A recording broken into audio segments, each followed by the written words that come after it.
السلام علیکم ورحمۃ اللہ وبرکاتہ۔ اعوذ باللہ من الشیطان الرجیم، بسم اللہ الرحمن الرحیم۔ ان الذین قالوا ربنا اللہ ثم استقاموا تتنزل عليهم الملائكة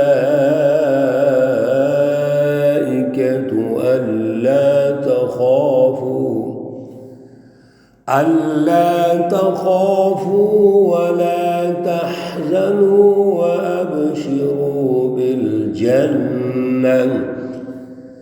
وأبشروا بالجنة التي كنتم توعدون۔ صدق اللہ العلی العظیم۔ اللہم صل علی سیدنا ومولانا محمد النبی الأمی وعلى آلہ واصحابہ وبارک وسلم وصل علیہ۔ معزز سامعین و سامعات، سورۃ حامیم السجدہ، پارہ نمبر 24، آیات مقدسہ نمبر 30، 31 اور 32 ہیں۔ اللہ رب العزت ان آیات کا فہم اور شعور عطا فرمائے اور عمل کی توفیق اور صلاحیت عطا فرمائے۔ گزشتہ دروس میں اور پھر گزشتہ درس میں بھی ہم نے کفار مکہ، مشرکین مکہ کے رویوں کو دیکھا۔ اللہ نے ہماری تربیت فرمائی کہ رسول اللہ صلی اللہ علیہ وسلم کی تشریف آوری پر کفار مکہ بڑے پریشان ہوئے اور آپ کو بھی پریشان کیا۔ آپ صلی اللہ علیہ وسلم کے لیے ہر قسم کی رکاوٹ پیدا کی۔ سب سے پہلے تو اعراض کیا، فَإِنْ أَعْرَضُوا، پھر انہوں نے رسول اللہ صلی اللہ علیہ وسلم کی جو دعوت تھی اس میں رخنے ڈالنے شروع کر دیے، شور و غل شروع کر دیا۔ مقصد یہ تھا کہ یہ شخص کامیاب نہ ہو جائے، لیکن پیارے رسول اکرم صلی اللہ علیہ وسلم اللہ کا کام کر رہے ہیں، اللہ کا حکم ہے، آپ کا منصب ہے، آپ کی ذمہ داری ہے کہ انسانوں کو سچی رہنمائی دیں، جھوٹے شیطانی جماعتوں سے بچائیں، غلامی سے آزادی دلائیں، ظلم سے نکالیں اور انسانیت کو اللہ کے ساتھ جوڑیں، اللہ کا غلام بنا دیں۔ اس کی وجہ سے رسول اللہ صلی اللہ علیہ وسلم جدوجہد کرتے رہے اور یہ کفار اور مشرکین ناکام ہوتے رہے۔ آج کی آیات میں اللہ رب العزت نے سچی جماعت کا میرٹ ارشاد فرمایا کہ سچی جماعت کون سی ہوتی ہے اور سچی جماعت کے انعامات کون سے ہوتے ہیں۔ میرے عزیزو، توجہ کی ضرورت ہے۔ ان الذین قالوا، بے شک جن لوگوں نے کہا ربنا اللہ، ہمارا رب اللہ ہے، ثم استقاموا، پھر اس پر وہ ڈٹ گئے، جم گئے، استقامت اختیار کی۔ ان دونوں الفاظ پہ ذرا غور کیجیے۔ سب سے پہلے انہوں نے کہا ربنا اللہ، یہ اقرار باللسان و تصدیق بالقلب۔ سب سے پہلے اللہ کی رٹ کو دماغ اور قلب پہ قائم کر لیا، یہ ہے ربنا اللہ۔ محض الفاظ کا نام نہیں ہے ربنا اللہ، بلکہ جب انہوں نے ربنا اللہ کہا تو اللہ کی اعلیٰ فلسفی، اعلیٰ سوچ، اعلیٰ نظریات کو جگہ دی کہاں؟ دماغ اور دل میں، اور یہ ضروری ہے، اسی کو اللہ کی رٹ کہتے ہیں۔ اصل میں توحید یہ ہے، ہم نے توحید حلق سے اوپر اوپر رکھی ہوئی ہے، بس الفاظ کا اظہار کا نام توحید ہے۔ نہیں میرے عزیزو، توحید کی پہلی بنیاد، پہلا میرٹ اور معیار یہ ہے ربنا اللہ، زبان سے اقرار اور دل سے تصدیق اور اپنے دماغ اور دل پر اللہ کی اعلیٰ فلسفی کی رٹ۔ لیکن اس کا دوسرا پہلو بھی ہے، دوسرا میرٹ، ثم استقاموا، پھر اس پر وہ ڈٹ جائیں، قائم ہو جائیں۔ یہ استقامت کا کہاں سے پتہ چلتا ہے؟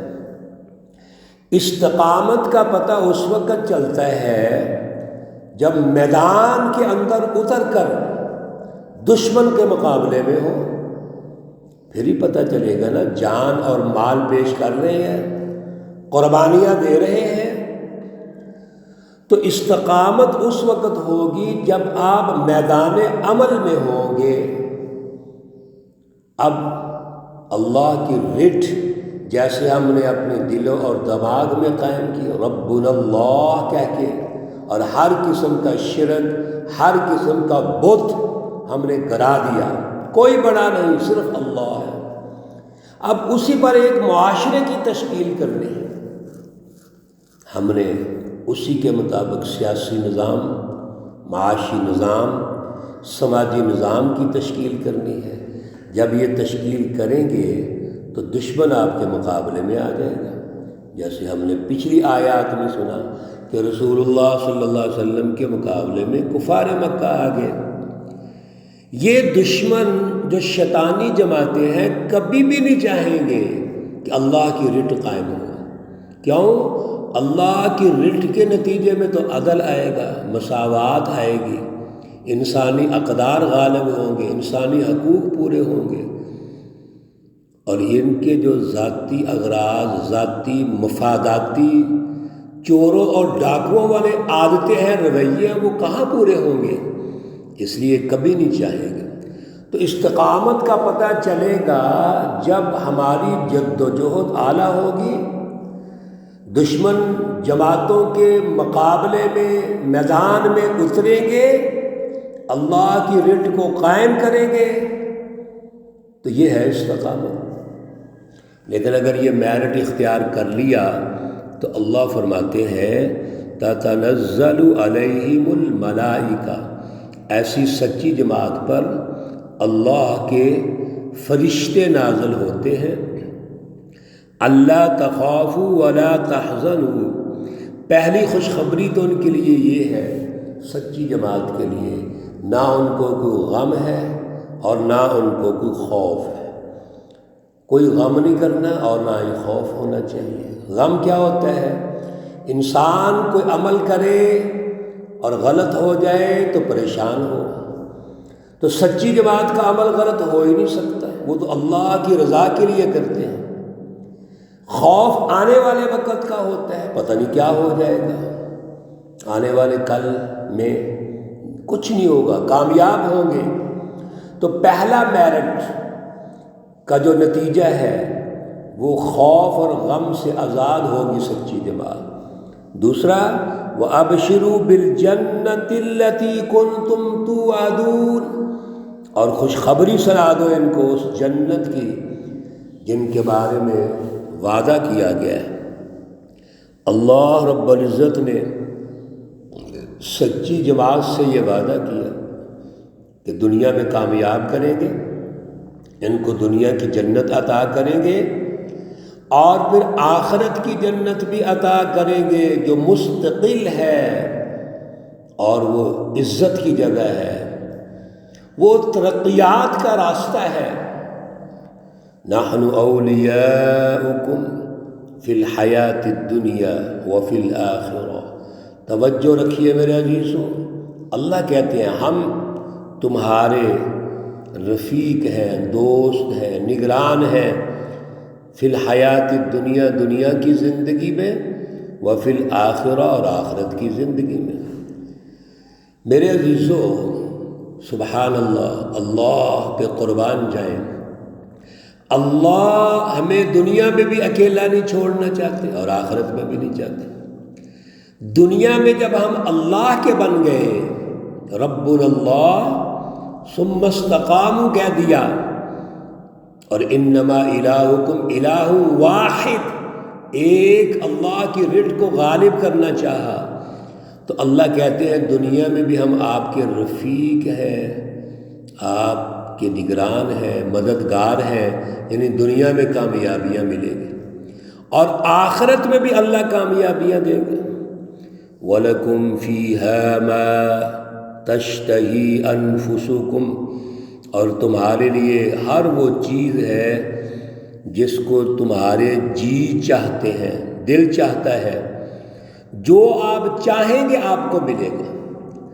دنیا میں سچی جماعت جب غالب آتی ہے تو اس کی ایک ہی خواہش ہوتی ہے، اللہ کی رضا اور عدل کا نظام قائم ہو جائے، انسان آزاد ہو کہ اللہ کا غلام بن جائے اور اللہ کے وسائل سارے انسانوں کو برابر پہنچیں، یہ ان کی خواہش ہوتی ہے۔ اللہ دنیا میں ان کو انعام عطا فرماتا۔ اسی طرح اگلی جنت میں جب جائیں گے تو وہاں جو چاہیں گے اللہ ان کے سامنے ان کی خدمت میں پیش کر دیں گے۔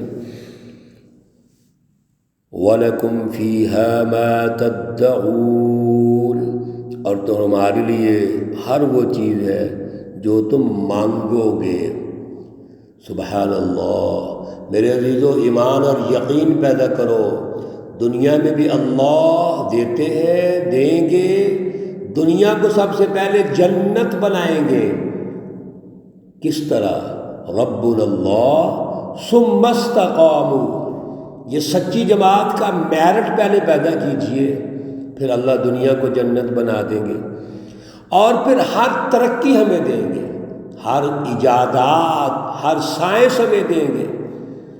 اللہ نے زمینی وسائل پر جب ہمیں قبضہ دینا ہے تو ہر آنے والے دن میں ترقی ہوگی۔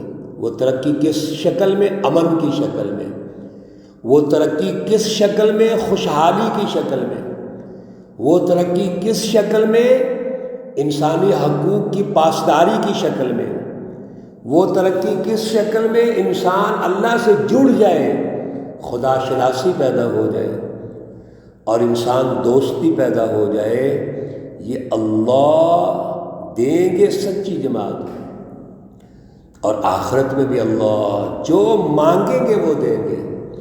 حدیث پاک میں آتا ہے قیامت کے روز اور جنت میں جنتی جس چیز کی خواہش کرے گا وہ اس کے سامنے موجود ہوگی۔